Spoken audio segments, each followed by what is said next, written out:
Tunay ngang nabuhay na ang diwa ng Kapaskuhan sa University of the Philippines, Los Baños, ngayong ika-10 ng Disyembre para sa taunang Christmas tree lighting. Makikita ngayon na nagsisimula na magtipon-tipon ang mga estudyante, guro at pamilya sa Freedom Park upang saksihan ang Christmas tree lighting na nagsisilbing simbolo ng pagdiriwang ng buwan ng Pasko sa UPL.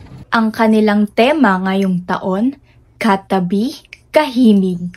Bukod naman sa Christmas tree lighting ay mayroon ding hinandang programa at bazaar ang paaralan upang ipagdiriwang ang taunang tradisyon. Ay magsisilbing liwanag, magdadala ito ng panibagong tapang at mga malalalim na pagkakaisa para sa ating lahat. At ang pinaka-inaabangan ng lahat,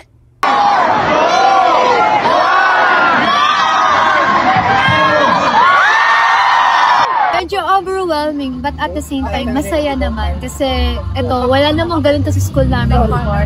Ang taunang tradisyong ito ay hindi lamang nagdudulot ng kasiyahan sa kanila, kundi nagpapatibay ng samahan at komunidad sa pamantasan. Ako si Psyche Margo, nag-uulat. Ang ganda naman! Mananatiling nagniningning ang Christmas tree sa buong buwan ng Disyembre para sa mga bibisita sa UP Los Baños. Maligayang Pasko sa ating lahat!